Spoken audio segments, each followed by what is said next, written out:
Wisconsin Literacy is pleased to bring you ELL and ABE tutor training, Getting Started. This is a training designed for volunteers who tutor adults in English language or adult literacy, which is sometimes called adult basic education. Wherever you're joining us from, welcome. Wisconsin Literacy supports agencies across the state in 86% of the counties. Perhaps you recognize your organization here on the map. I'm going to let our staff introduce themselves and say which part of the state they support. My name is Jamie Copes. I'm a tutor training and digital literacy project manager, and I actually support our members across the whole state.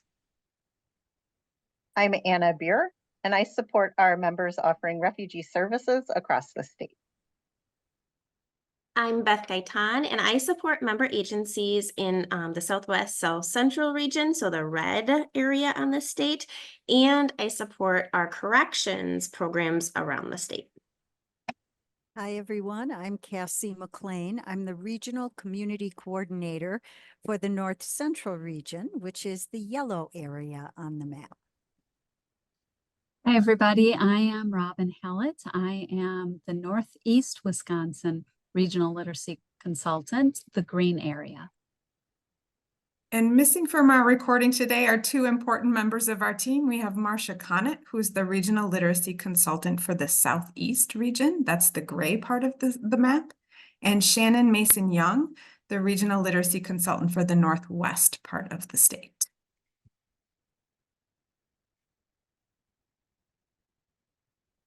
Here is the agenda for our training. We're going to start by talking about the first meeting with a student. We'll follow with components of language and components of reading. We will talk about instructional approaches and techniques, and then finally, how to integrate digital literacy. This is a training for both ELL and ABE tutors because there's a lot of overlap, and it's possible that you haven't decided which type of tutor you'd like to be yet. So we hope that you can benefit from hearing about both instructional approaches. A couple of guidelines, because this is a video, you will be able to, if you take your mouse and hover over the seek bar next to the play button, you will be able to jump from topic to topic, or you can just watch from beginning to end. We also encourage you, before you continue with this video, to visit our website and to download the training handouts. Chances are you were already at the website to access this training. So you can use the QR code on your smartphone to access it. You can also go back to the site where you found this video. And it should say at the top, ELL and ABE tutor training, getting started. And here is the post-training handout. So if you click on that, you'll be able to download the post-training handouts. So we're going to start by thinking about your first meeting with a student. Now, your program may set your first meeting up for you, but if they do not, you would need to call and set up your appointment, or you could also use text or email. Check with the materials your program gives you about that learner to verify what the best way to communicate with them is. They may prefer text or email. And you can also use Google Translate to help you set up the time and the location of your first meeting. This would also be an opportunity for you to share your information with the learner, though your program should provide that information directly to the learner.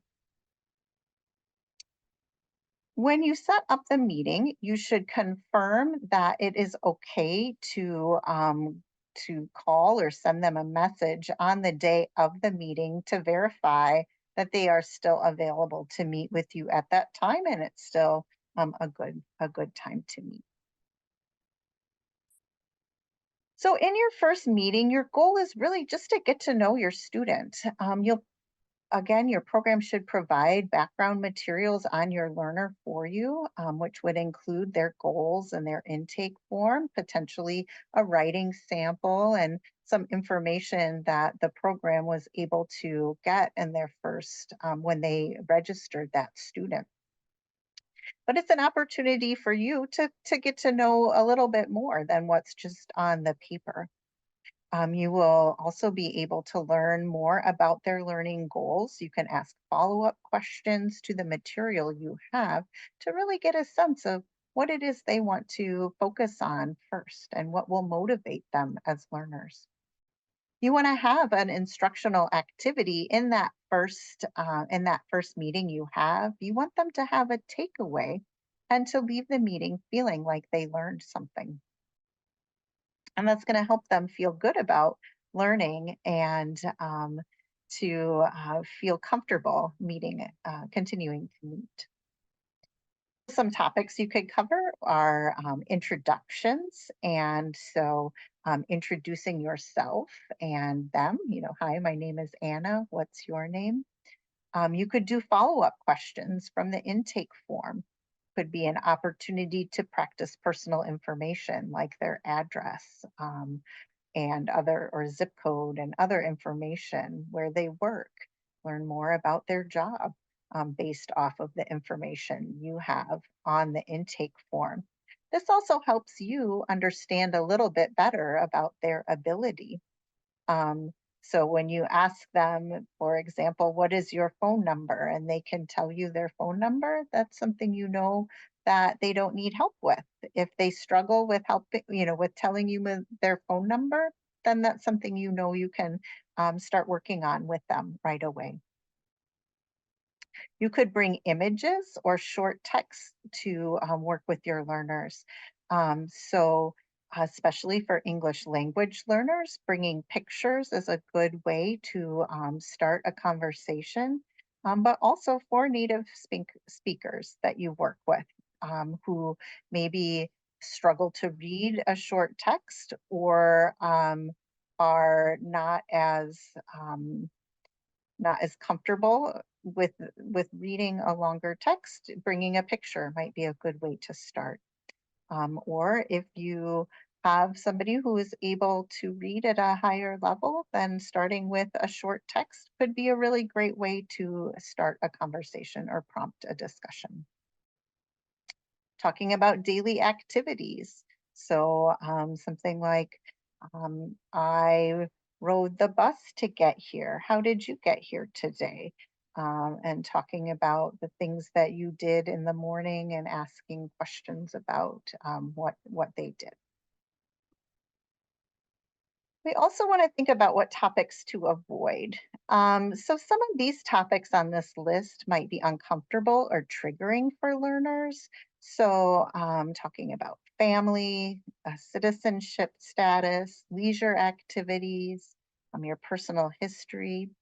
So I, as a tutor, may be really comfortable talking about my family, but I want to be aware that my learner may not want to talk about their family with me or may not be ready to. And so I like to think, follow the learner's lead.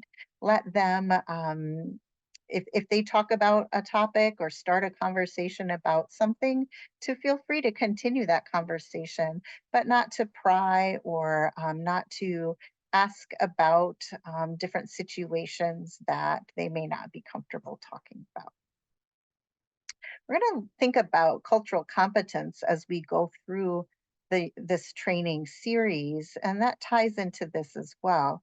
So, for example, leisure activities may not be something that everybody can afford or has the time to do or prioritizes. And so travel and eating in restaurants may be something I prioritize, I enjoy, and that I have the time to do. But that may not be the case of my learner. So just think about, are the questions that you're asking or the topics you're covering relevant to your learner and something that they're comfortable with. So next, we're going to watch a video. And I want you to think about these two questions. What did the tutor learn about the student during the video? And what did the Tutor do to help the student feel comfortable?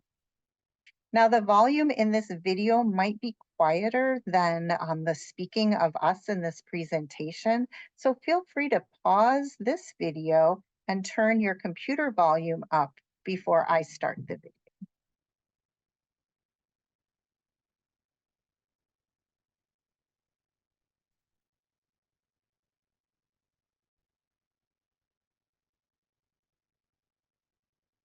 Well, nice to meet you. My name is Robin, and you are Juanita? Yes. Thank you. I'm excited to be your new tutor. So you are a beginning level student, correct? Yes. Okay. So you don't speak or read too much English? No. No, but that's okay. That's why I am here. I will help you and we will learn together. Okay. So first I want to review your intake form.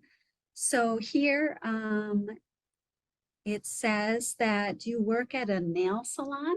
Is that correct? Yeah. Can you tell me, do you speak English at work? No. Sometimes.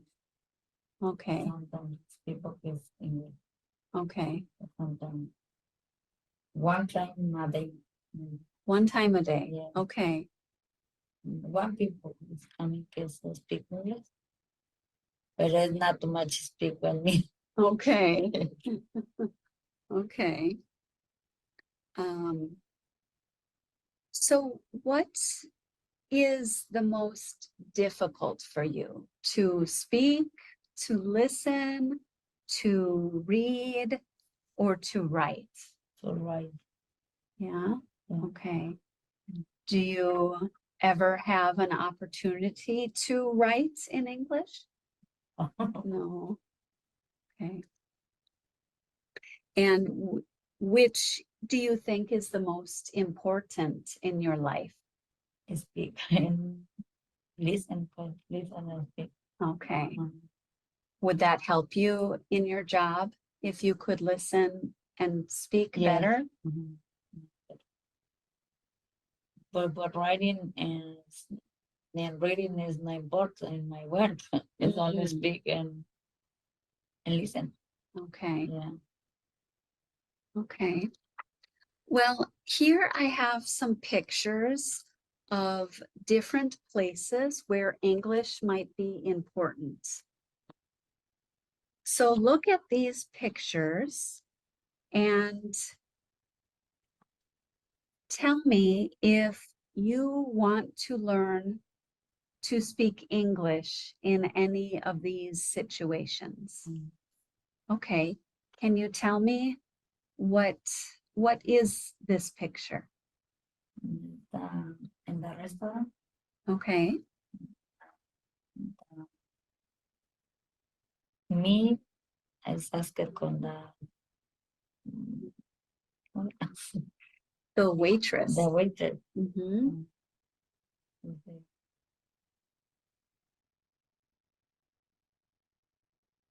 I need one soup, maybe. Mhm. I Okay. need one soup and a soda. And a soda. And a soda. Mhm. So you want to be able to order food in a restaurant. Yeah, that's important to know English to do that. Yeah. Are there any other situations where you would like to use English? In the meal. Uh-huh. So this is a picture of the post office. Mm. And it looks like this man is bringing packages to send, maybe to send to his family. Yeah. And you would like to do that also? Yeah. Put in the stamps in the boxes. Mhm. Yeah, okay, good. Okay. Well, I have another activity now. And this activity will help us to know each other better.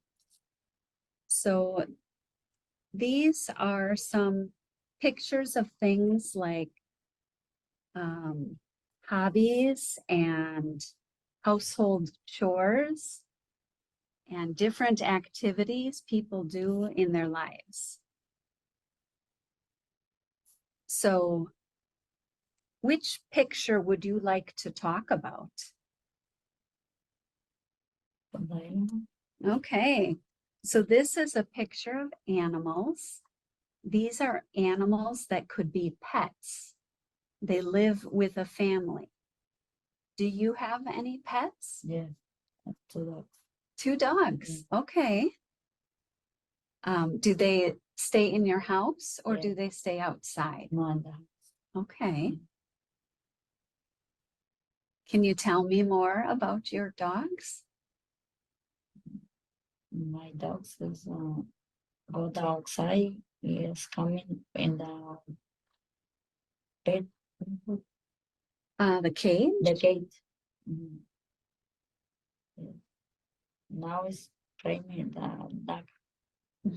The but it's 2 dogs. The girl and the boy. Okay, And now is the framing the dog. The chill. I don't know. My dog is pregnant. Pregnant. oh, pregnant. Pregnant. Oh, it's yes. going to have more puppies. Yes, more puppies. Wow. Oh, okay. Oh, you will have a Yes. lot of animals. Wow. I had a cat, but my cat died last year. Oh, So no cat anymore. Okay. Would you like to talk about another picture? cook. Mm. So this man is cooking. Do you like to cook? Yeah.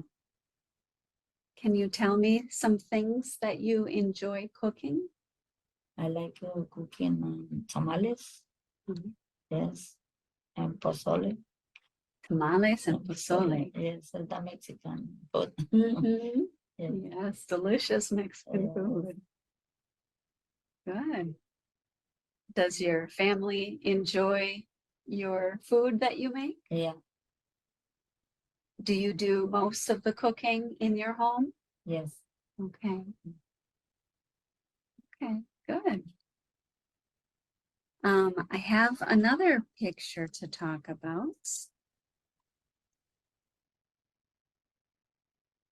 This is a picture of the 4 seasons in Wisconsin: winter, spring, summer, and fall.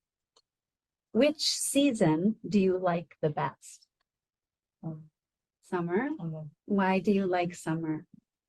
going for swim. I go to the park. Play in the park. Play with my daddy in the park for the season. Swim. Mm, I like it. nice. So- Yeah. I like the outside. You enjoy being Yeah. outside? Mhm. Yeah, me too. Yes, and Green Bay is more like it.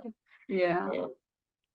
I like summer too. Yeah. That's my favorite season. I The like, sun. yes, the warmth of the sun. And you can spend lots of time outside and enjoy the weather. Yeah. The meat and the grill. The what? The meat and the grill. In the grill, Yeah. yes. To cook meat on the grill, Yeah. yeah. Enjoy time with family outside. Yes. Yeah. Good.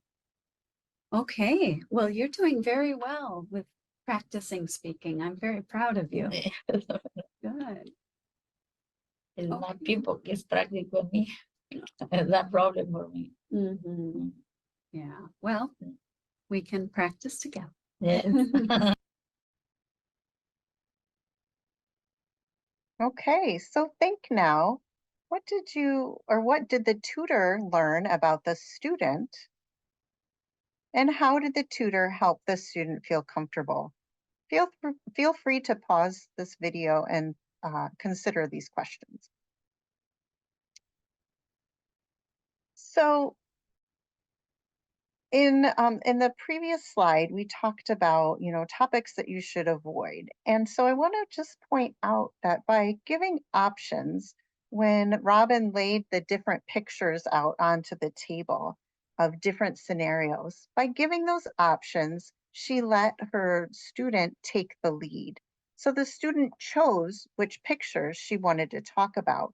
So if the picture didn't mean anything to that learner, or maybe the picture meant something else to the learner than to the tutor, the learner could start talking about what about that picture resonated with them.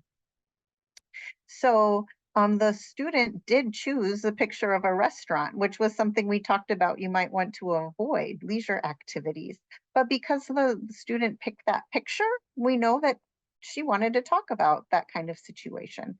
And so by giving choices, you allow the learner to take the lead. The same thing when she chose the picture about the pets and started talking about pets. Now, pets are a very cultural concept and not everybody may have those, but by having that, those giving the student options, we're able to help them take the lead and make sure that we're talking about things that the students are comfortable with. So I want to move on from the first meeting and talk a little bit about the 4 components of language. Now, we're going to think about this in the context of English language learning, or ELL, but recognize that some of you in this training are planning to be ABE or literacy tutors. And so these points are relevant for that as well. So here we have a division. The 4 an image that divides the 4 components of language. We have listening, speaking, reading, and writing. And so this line here in blue divides the oral skills on the top from the print skills, reading and writing. So oftentimes we find that a learner may have really good listening and speaking skills, and not as much in reading and writing, or the other way around. So maybe they're really good with reading and writing, but not so good with their listening and speaking skills. So for English language learners, a lot of this may have to do with their learning background. So if they were in a grammar-based program that was really focused on reading and writing, maybe their lessons focused on reading and writing, and they didn't get a lot of opportunities to practice listening and speaking. It's also possible that a learner would come to you who has been working in the United States for a few years and has the opportunity to speak with their coworkers and has really developed a lot of listening and speaking skills, but not so much the reading and writing. We can also think of the 4 components of language in this way on the right, with the blue line dividing listening and reading from speaking and writing. So in this graphic, listening and reading, we think of as receptive skills, the ways we receive information. And on the right, speaking and writing are ways that we produce language. And in language learning theory, we say reception precedes production. And what that means is we may be able to understand and follow the language we hear or read before we are able to produce it through speaking and writing. So when you think of young children or babies, they may understand what you're saying to them before they are able to speak back to you. So keep that in mind as well in as you're putting lessons together and as you're thinking of priority as well. And then digital literacy ties all of these components together. And so you, just like we don't want to practice listening or speaking in isolation, we want to practice all 4 components together. We also want to involve digital literacy in all of our learning of the language. And you will see some examples of how to incorporate digital literacy into your lessons as we go through this training.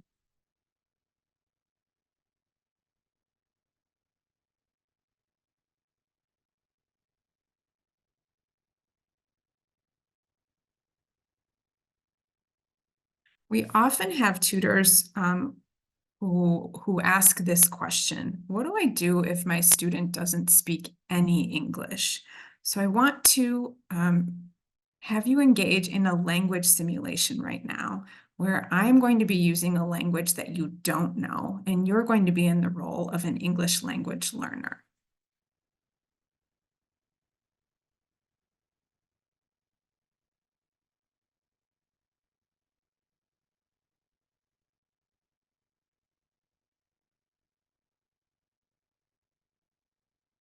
Matab.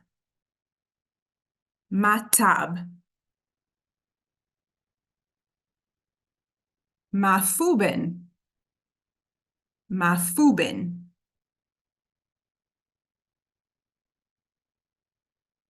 Matab. Mafubin.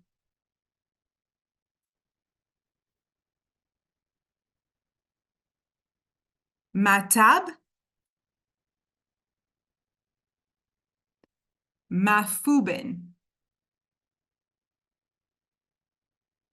Bumpy muptab. Bumpy muptab. Bumpy slup fubin. Slup. Bumpy muptab. Bumpy slup fubin.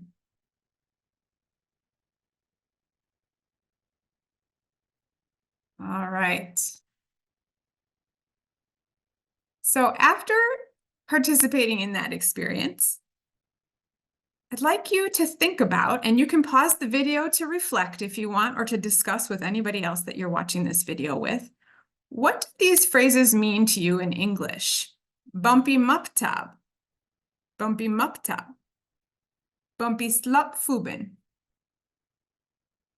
Now, if you said something like, I have one head, or I have 5 fingers, you are right on track. But I want to point out that bumpy in this made-up language is one word, and so there isn't a direct word-for-word translation. And you may have even said something like bumpy means here are, or here is my head, here is my one head, here are my 5 fingers. And so keep that in mind, that I don't need to have a word-for-word translation in order to get the gist of that meaning. I'd also like you to reflect and maybe discuss right now what helped you understand those phrases and those words in that made-up language. And if you said something like my repetition, my gestures, my charades, you'd be right on track with that too. And here's a bonus. I'll take you just a little bit further in this made-up language. Using this made-up language, what would this dragon say? And if you were doing this activity with students and they seemed a little stuck at this point, you could also support them or scaffold it by offering these sentence starters. So bumpy, and if they couldn't do it from there, you could say bumpy and give them the choice, mup or slup tab. This dragon has 5 heads, so you would say bumpy slup tab. And suddenly you're speaking in a whole new language.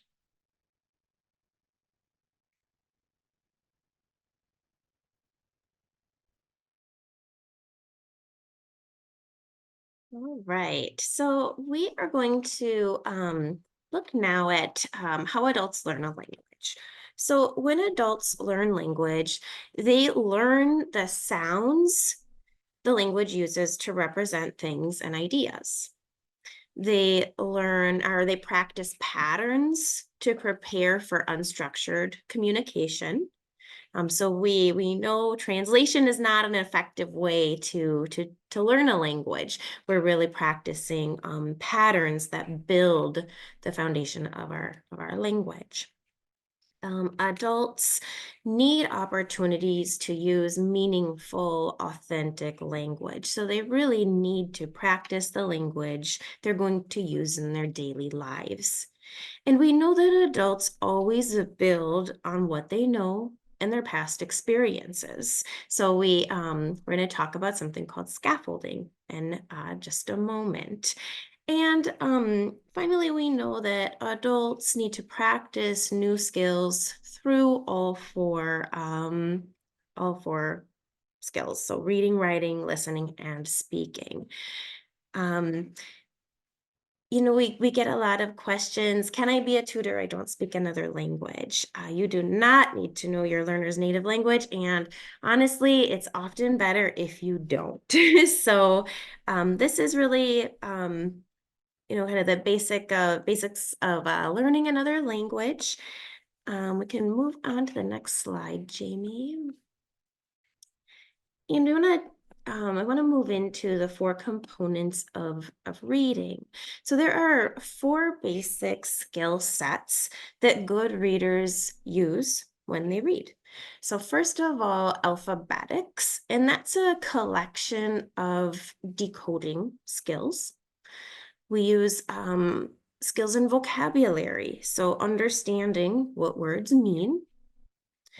Fluency is the ability to read words quickly, accurately, and with expression.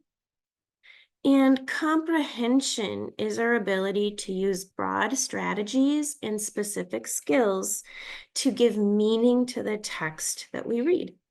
So you might help your student with one or more of these components, and you might emphasize one of these skills more than others. But good reading instruction always needs to work to develop all 4 of these components. So we'll look at alphabetics in a little bit more detail. So alphabetics is a collection of reading skills that you need to decode words effectively. So we need phonemic awareness, and this is the ability to recognize sounds and to manipulate those sounds. We need word analysis skills. So this can, included in this is phonetics, so connecting letters and letter combinations to sounds. Word families, so recognizing and manipulating patterns in words. So for example, cat, hat, sat. And then word parts. So using the parts of words like syllables, prefixes, suffixes to help us decode words. And then we need strategic decoding skills. And so this is our ability to combine these skills that we talked about, these decoding skills, to combine them to help us decode words as we read. Most students who read below a 3rd grade level will need specific instruction around alphabetics.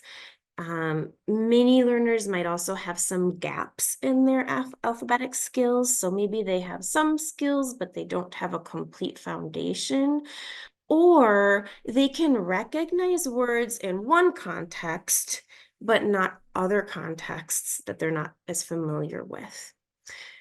So Anna mentioned previously that we often start with listening and speaking when we are working with English language learners. And I want to just kind of call that out because when we teach alphabetics, we want to use words from our learners' verbal vocabularies to teach alphabetics. So we want to really use the words that our learners are using in their daily lives to teach these alphabetics skills. So alphabetics skills are really important, but we also do need the other components of literacy instruction to help our learners become strong readers. So right now, we're going to do an activity to learn why strong alphabetics aren't enough on their own, why we do need those other literacy, those other components to create strong reading skills. Okay, so on the slide, you see a text, and if you're using your alphabetic skills, your strong decoding skills, you should be able to read the title, even if it's a word you don't know. And if you said in your head or if you said out loud Finnequigs, then you used great decoding skills. I'm going to read this text, and then we're going to take a little quiz afterwards to check your comprehension. Finiquigs. There are 10,000 kinds of quigs in the world. However, only finiquigs make finny. There are 3 types of finiquigs: stips, fallers, and terps. The stips' job is to smat the cots. The fallers are smaller than the stip, and their jobs are to make the finny and to take care of the cots. The terp's job is to flim with the stip. A stip must flim in order to smat faller cots. If the stip doesn't flim, the stip can only smat terp cots. Lots of alphabetics and decoding going on in that. Okay, so here is the quiz. We encourage you to pause the video to write down your answers or discuss your answers, and you may have to back up the video a little bit to look back at the text to find the answers. So question 1, true or false? There are 10,000 kinds of finiquigs in this country. Question 2, name 3 types of finiquigs. Question 3, what is the stip's job? A, to take care of the cots. B, to smat the cots. C, to flim the cot. We have 2 more questions on the next slide. Question 4, which are bigger, the fallers or the terps? And your answers would be A, the fallers, B, the terps, or C, the text doesn't say. The last question, question 5, what happens if the stip doesn't flim? A, it smats faller cots, B, it smats terp cots, or C, neither of the above. Again, go ahead and pause if you need to, rewind to go back to the text. On the next slide, I will show you the answers to the quiz. All right, go ahead and check your answers. Question 1 was false. Question 2, the answers should be stips, fallers, and terps. 3 was B, 4 is C, and 5 is also B.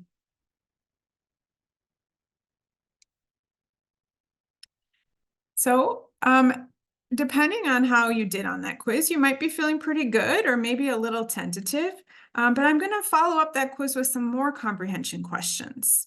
What if I asked you, do you have any finiquigs where you live?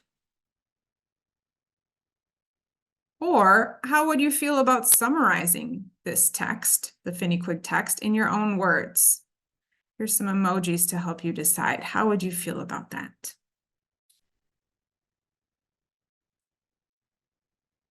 Chances are you're not feeling super confident about summarizing that text. And the answer or the reason why you might not be feeling confident is that we don't fully understand the word finiquigs or a lot of the vocabulary in that text. We were able to decode it, pronounce it correctly, but we still don't really understand the meaning. But what if I showed you this version of the text? Honeybees. There are 10,000 kinds of bees in the world. However, only honeybees make honey.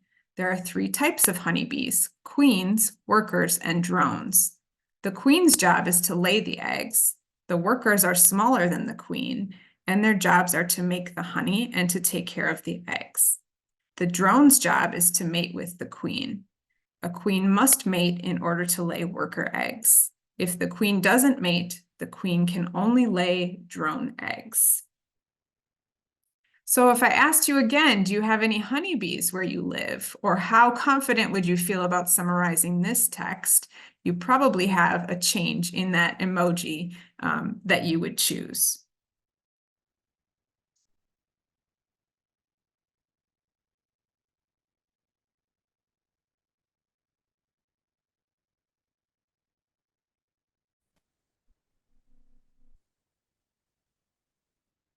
So fluency is the speed and ease with which we read. The 3 components of fluency are speed, accuracy, and expressiveness. And so it's not only does improved fluency make reading more enjoyable, it also aids with our comprehension.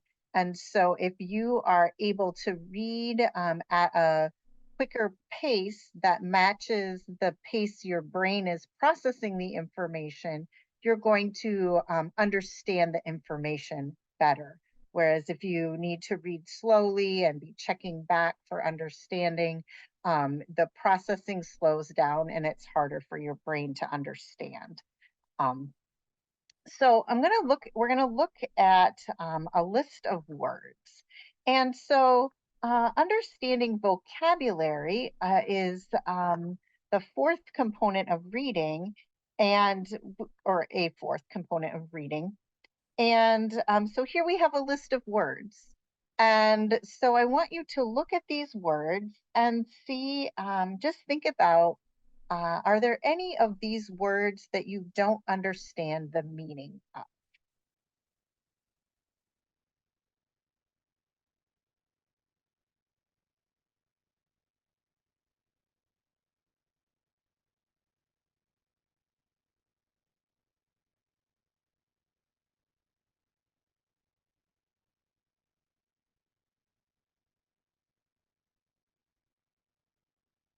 So these are words that that I am able to decode. I know the alphabetics to be able to decode these words, and I know the meaning of all of these words. So next, let's look at this, and I say that for the purpose of looking at the next slide. So look at this paragraph and read through the paragraph here.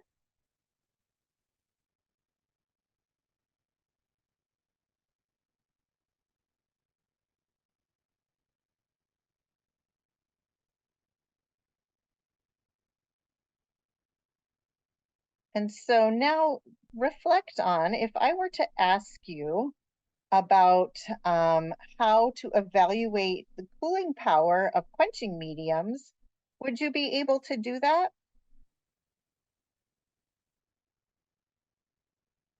So Jamie, go back to the last slide.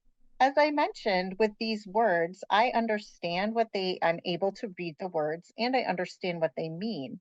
However, in the next paragraph, when we put them all together, I don't understand what I'm reading here. And so I want you to reflect on what would help me understand better what is in this paragraph.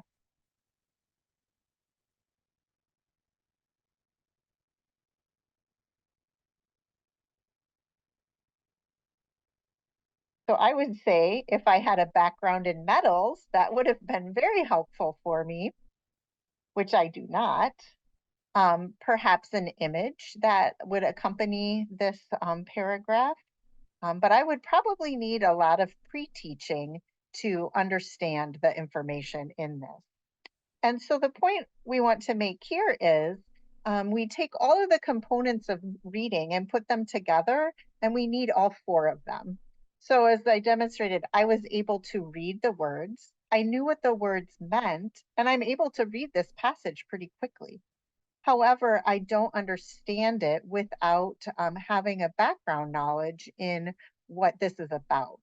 And so you want to make sure that you are using your learner's background and experiences to help you choose appropriate texts, not only that are relevant and motivating for your learner, but are something that they can understand because they have the background knowledge to help support them. And if they don't have that background information, it's helpful to have an activity that will help set that up. And we'll talk more about those kinds of activities and strategies to help a learner before they start reading a passage in the training series ahead. So as Anna just demonstrated, alphabetics are important to reading instruction. Fluency is important, vocabulary is important, but ultimately we are working towards comprehension. Can a reader understand what they read? And good readers use a broad set of comprehension skills and strategies to help them understand. I like to think of the strategies as the how we get to comprehension, and then the skills as how we demonstrate our comprehension.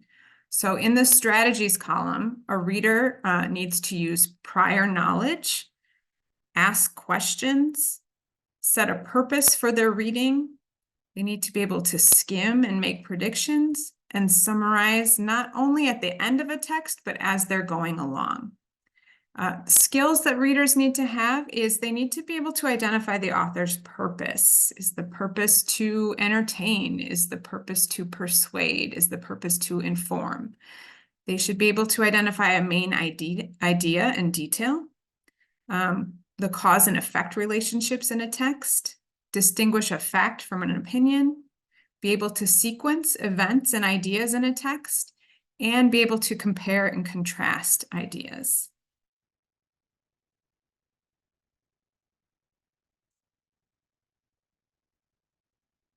So reading, to tie it all together, both the components of language and the components of reading instruction. Reading is just one of those 4 components of language, but the other 3 skills, the listening, speaking, and writing, also support success in reading, and vice versa.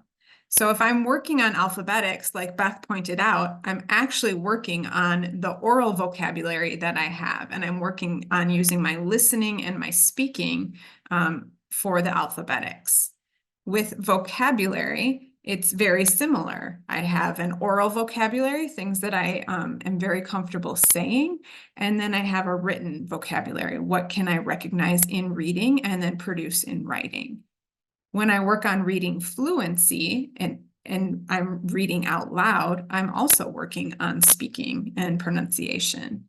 And then comprehension, I can write to demonstrate my comprehension. I can speak to demonstrate my comprehension. So whether you are going to be an ELL tutor or an adult literacy tutor, both of these, the 4 components of language and the 4 components of reading instruction will be important in your tutoring practice.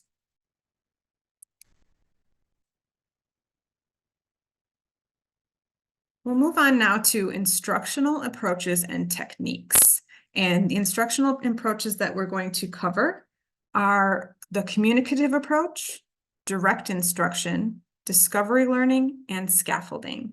Before we move on, I just want to mention that we'll show you a couple of videos that demonstrate these approaches. Sometimes those videos will show English language learners, and sometimes those videos will show adult literacy learners. But all 4 of these approaches are appropriate for both types of tutoring and learners. Okay, so we're going to start by talking about the communicative approach, and we're going to start here with a video. So take a minute to watch the video, and then we will further break down what the communicative approach is all about.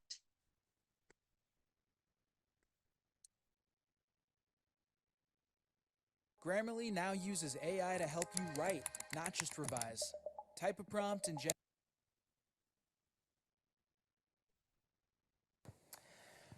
We're going to do a simulation to demonstrate how to teach a dialogue. Now, in this simulation, you're going to be in the position of the students. And the dialogue is in Indonesian, so you won't recognize the words. Are you ready?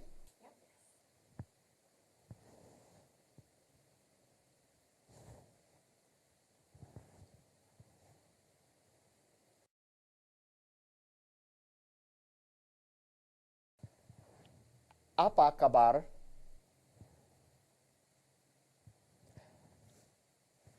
Apa kabar?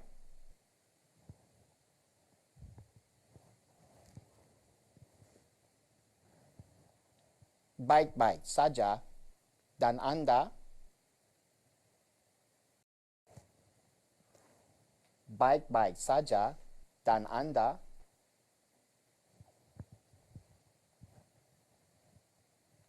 Baik.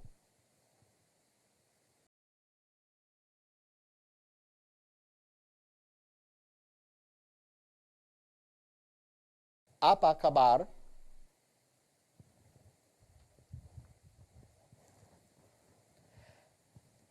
Bye-bye saja dan Anda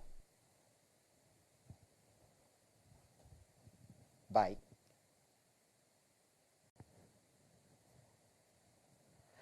Apa kabar?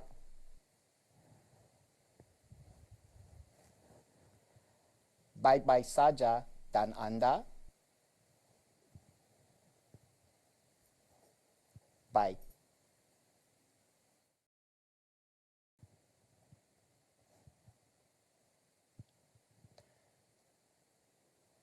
Apa kabar?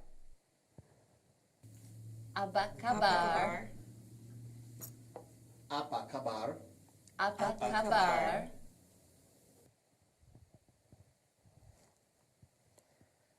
Baik-baik saja dan Anda? Baik-baik saja dan Anda. Baik-baik saja dan Anda? Baik-baik saja dan Anda. Baik. Baik. Apa kabar? Apa kabar? Baik-baik saja dan Anda? Baik-baik saja dan Anda. Baik. Baik.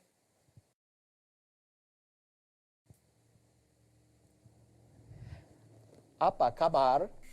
Baik-baik saja dan Anda. Baik. Apa kabar? Bye-bye, Sanja, dan Anda. Baik. Bye. Apa kabar? Bye-bye Sanja dan Anda. Baik.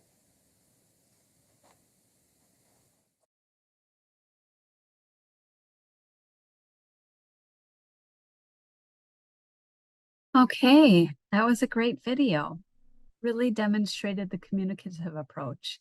So we're going to talk more about that now. So in the communicative approach, as you'll see on this slide, there are several different elements to it. So one of the elements is that the communicative approach is all about learning through real communication, as the gold box indicates. So the goal of the communicative approach is to help students use the English language and to get their needs met. Communication is for a real purpose. Next, in the light blue box, context of real life situation. So the communicative approach is to help facilitate real communication in which dialogue and role play are well-used techniques. Next, the purple box focusing on using language. So the communicative approach teaches students to use language to create meaning rather than teaching them how the language works, which is more of a rule or a grammar-based approach. And those approaches may be appropriate in certain circumstances or with certain learners, but the communicative approach is all about using the language and focusing on that actual use. The green box is learner interaction. So the benefit of having lots of learner interaction is that the students have a chance to ask questions, insert their own language, and create more of a realistic practice. It leads to authentic use of language, both in dialogue and role play, and by triggering questions that the student may want to have answered. Next, trial and error as part of the process. So errors are to be expected during the communicative approach. The emphasis is always on first being understood and then being accurate. When students are understood, then their needs can be met. So one of your roles as a tutor will be to create a safe place where your student feels comfortable practicing with you and being able to make mistakes so that they can begin to learn to communicate better and feel more confident after they leave the tutoring session. And finally, tutor as facilitator. So because the communicative approach focuses on language use, you are really more of a facilitator than a traditional teacher. In this sense, students do much of the talking. Jamie, do you want to talk a little bit about your experience using the communicative approach? Sure. Thanks, Robin. I just wanted to point out that the video that we watched was a great video, but it was very specifically geared toward English learners. But the communicative approach has also informed the way that I teach reading. So we want to remember that our students should be reading and writing for authentic purposes. What is going to be relevant to your learner? What types of reading and what types of writing? Maybe it's not necessarily a fictional novel or writing a 5-paragraph essay. They might need to read and write emails on the job. So make sure that those are for authentic purposes. And then again, in the communicative approach, the goal is communication, like Robin said, and not necessarily accuracy or grammar. So when you're teaching reading and writing, you can keep those things in mind as well. All right, now we're going to move on to talk a little bit about the direct instruction approach. So direct instruction may go by several different names.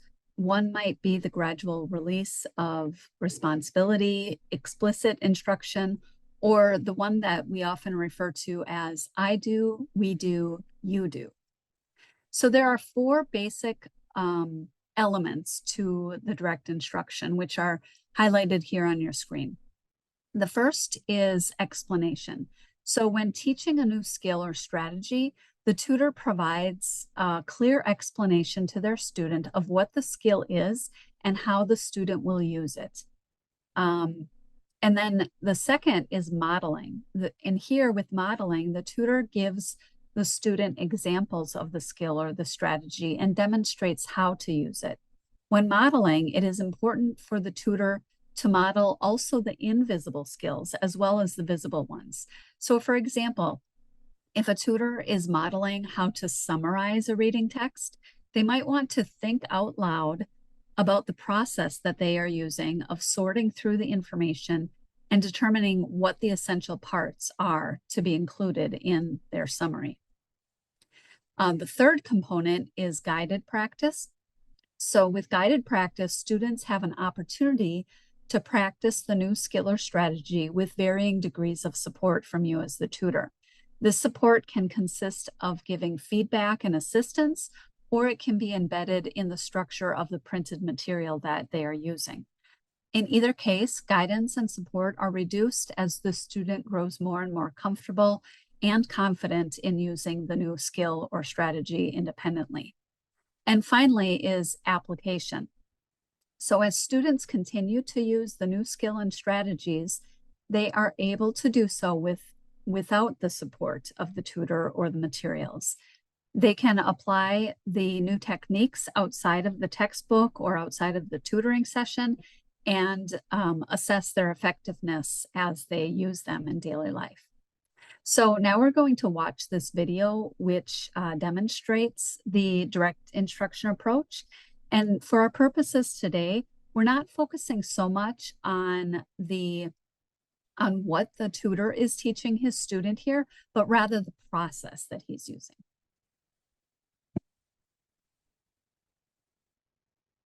When your hotel room is your bedroom and your living room and your dining room. So today we'll continue working on fluency with a new pattern that's called pencil tracking. Are you ready to start? Yes. All right. Do you remember what fluency is? I think so. Is it to talk smoothly, like when we have a conversation? Yeah, that's exactly right. Fluency is reading smoothly without hesitation, and it makes remembering and understanding what you read easier. Okay? So here's what we're going to do. I've written a sentence on a piece of paper. We're going to practice reading it fluently, and all of the words in the sentence are words you know, so don't panic, all right? Only the combinations of the words or phrases are different. Now, for this activity, I placed dots between words and phrases to help you read the words fluently. You're going to swing your pencil from dot to dot, all right? And then reading each word or phrase as you do it. Now, as you practice, we'll remove some of the dots until you're reading the entire sentence at once, fluently, all right? Let me show you first. Scott went to the store to buy a new pair of shoes. Did you see and hear what I did there? I'm not sure. Can you do it again? Yep, I'll do it again. Watch and listen. Scott went to the store to buy a new pair of shoes. Okay, now I think I get it. Okay? Why don't you give it a try? Scott went to the store to buy a new pair of shoes. Not bad, not bad. Remember, swing from one dot to the next. Can I do that again? Yep, whenever you're ready. Scott went to the store to buy a new pair of shoes. Great work. All right, now let's work on the next sentence. Notice that I've taken some of the dots away. All right, so the combination of words is going to be bigger. It'll sound different as we read it. I'll start again. Scott went to the store to buy a new pair of shoes. Okay, now you try. Okay. Scott went to the store to buy a new pair of shoes. I don't think I did that right. I didn't sound the same. Okay, I'll tell you what. You're doing it great. Let's read it together. Ready? Scott went to the store to buy a new pair of shoes. Great. And once more. Scott went to the store to buy a new pair of shoes. You're doing really well. You want to try it on your own? Sure. Okay. Scott went to the store to buy a new pair of shoes. That's great. That's great. You want to try the next sentence? Yeah, I think I got it now. All right. Scott went to the store to buy a new pair of shoes. That was sensational. Great. Should I try the next one? Yeah. Go for it. Scott went to the store to buy a new pair of shoes. That's excellent. You are reading that so smoothly.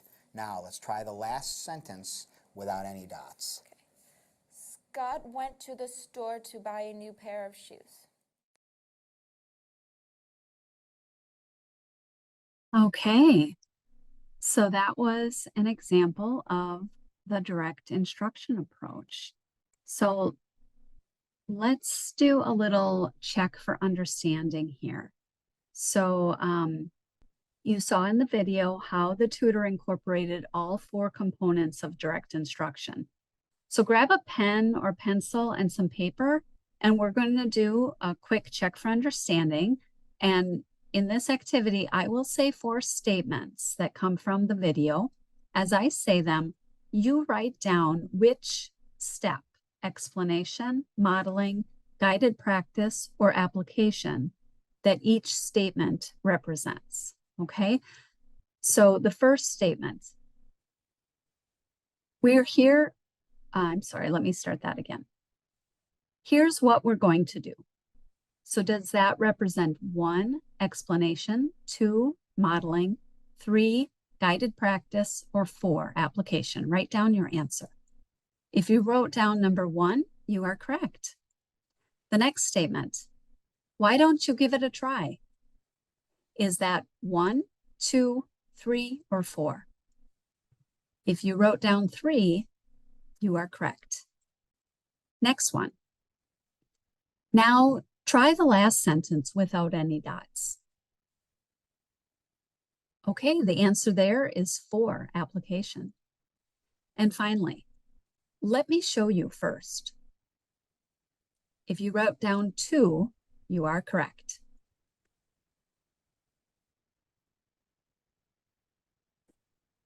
A third instructional approach is called discovery learning.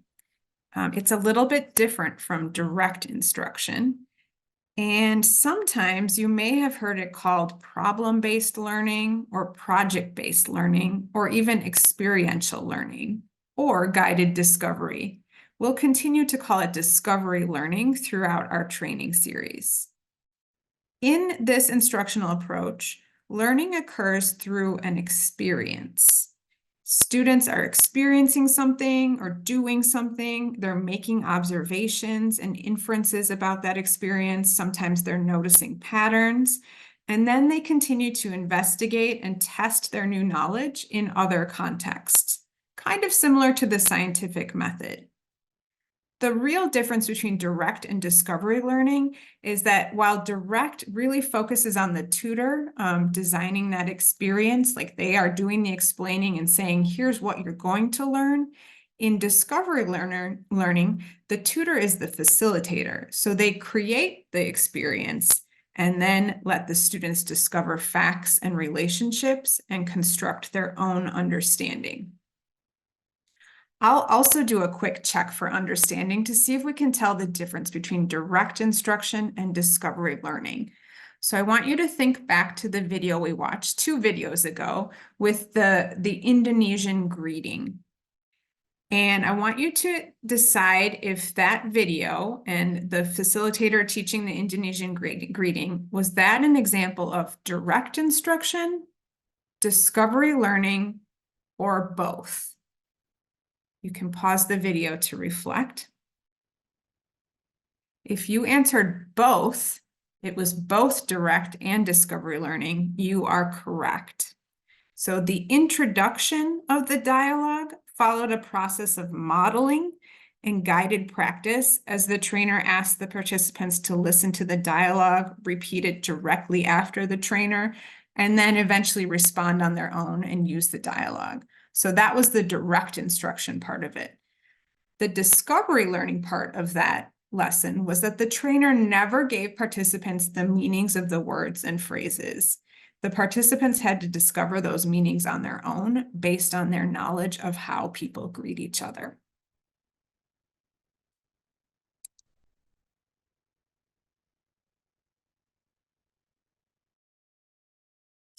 Right. I mentioned previously today, I mentioned scaffolding. So we use scaffolding in direct and discovery learning. And so we're going to look at an animation here. When we use scaffolding, we help our learners develop a strong foundation. So Jamie, do you want to progress? So we support our learners as they build up. Yeah, we break our learning into small, manageable pieces, and we help our learners apply skills to new contexts. So we are reviewing we start with our strong foundation, we offer consistent support, we introduce small manageable pieces, and we increase the complexity of our language skills, scenarios, and our activities. So as students start to gain confidence, scaffolding helps them expand on their learning, and they're able to apply what they learn to new situations.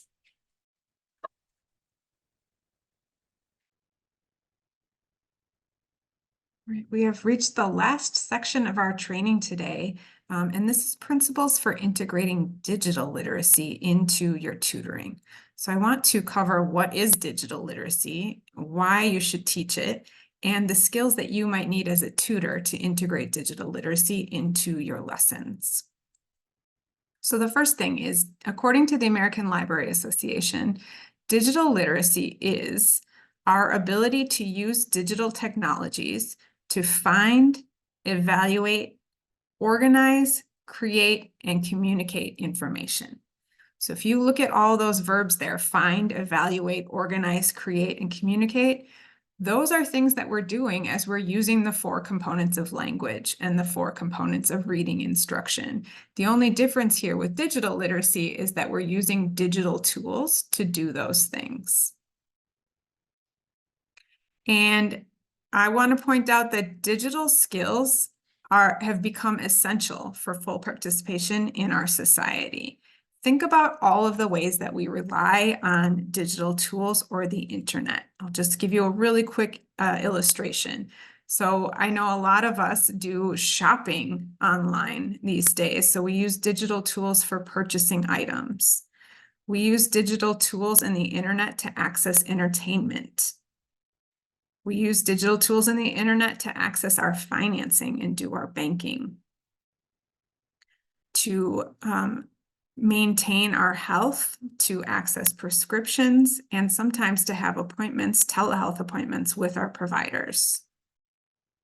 We rely on the internet for GPS, to use a map like a Google map to get from point A to point B. And if you're using air travel, sometimes to check in to your flight.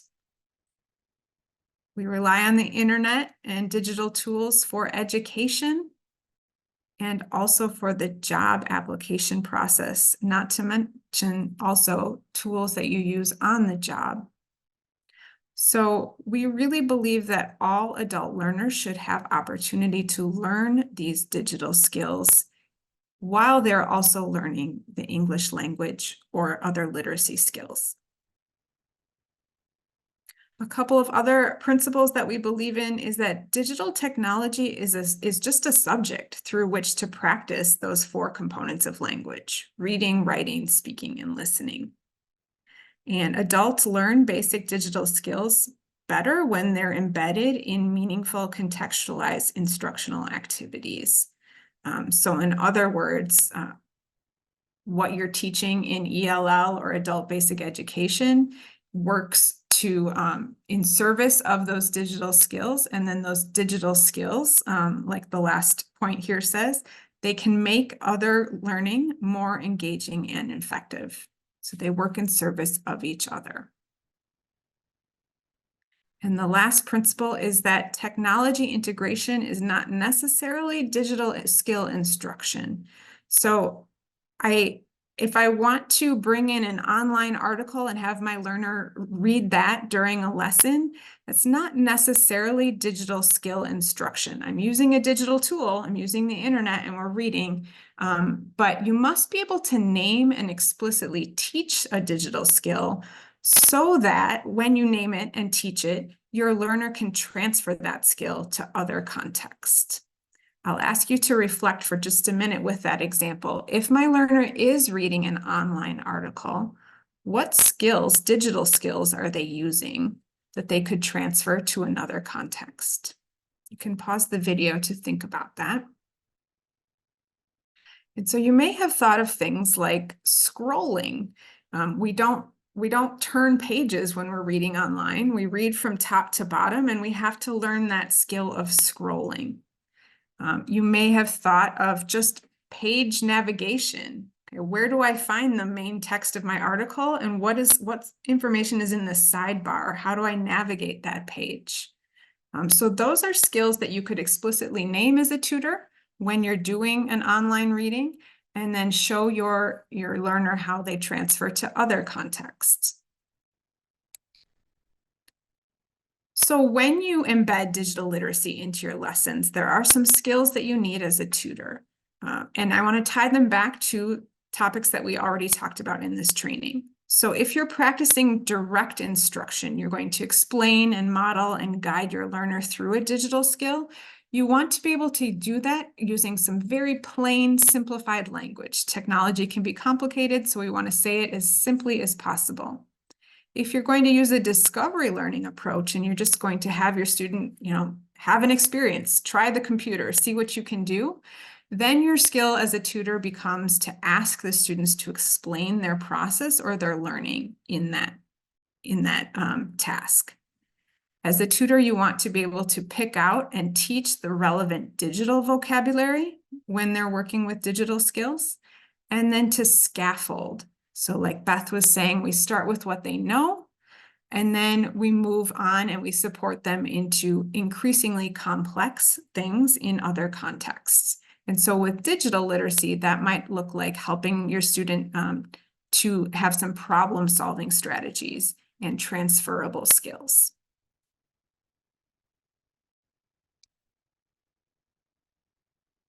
All right, we are going to wrap up our whole training with a review. We'll ask you to access this virtual breakout game to review all the content in this whole Getting Started training. You can access this game in one of two ways. If you have a smartphone nearby, you can scan the QR code and it will take you to the game. You could also pause the video and type in this link into your internet browser. Whichever one you choose, I'll show you what it should look like when you arrive at the game. This game was made with a digital tool called Flippity, and there are 6 questions represented by these 6 locks. So when you play this game, you'll click on a question, you'll type in the answer, and if you get the answer correct, the animation, it will unlock and it will turn green, and then you can move on to the next one. This game also incentivizes you a little bit because it times you. So we want to see how fast you can get out of this breakout room. So go ahead and pause the video to try that.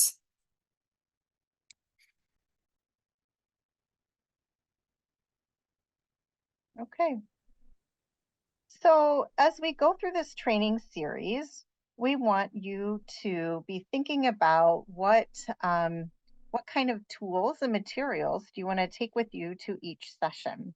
And we recommend having a tutoring bag that you can grab when you're heading out the door to meet with your learner or to keep nearby your desk for any virtual meetings you have. And so that it's easy to grab, you've got everything together.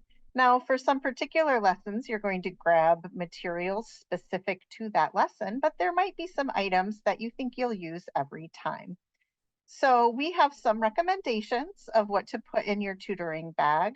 But first, I want you just to reflect back on what you saw today in the training, thinking back to the first meeting with the tutor and her learner.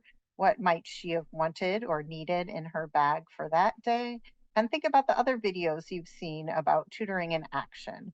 What do you think you would need in your bag? So here are some ideas that we have. So bring a whiteboard and markers. You can buy a little whiteboards that are about 8 by 11 inches, the size of a piece of paper. That would be easy to slip in. Some of them have places to attach your markers and your erasers, or you could keep those separately. The next idea we have is for you to bring different manipulatives. Scrabble tiles is something that you can have. When I started out teaching, I used Scrabble tiles from games that I had inherited from my grandparents. But you can also buy Scrabble tiles online if you search for that. Just get the tiles, not the whole game. Bringing flashcards and photos. Bring a computer, a tablet, or phone that you would use in your lessons. And to, of course, have a notebook and pen to be able to write things down for with your learner. And then also any textbooks or workbooks that you plan to use with your learner.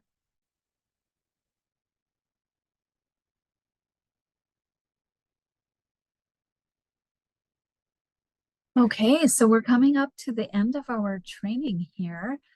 We just have a few last points that we would like to make with you. So we hope that you've enjoyed this training and that you are feeling that it is helping you to feel more prepared for your journey of becoming a tutor. We would ask you to please consider completing this survey, which you can access by using this QR code on the screen. And we encourage you to visit our website, which has the tutor training page, which you're familiar with because that's where you access this video from. And on that page, you can find all of the handouts that we referenced today. And on that same web page, you will also be able to access the recordings for the remaining sessions of this tutor training, ELL levels 1, 2, and 3. And then if you would like to go through the series for ABE, Adult Basic Education, you can also access those in the same place. So thank you for your participation, and we look forward to seeing you in the next videos.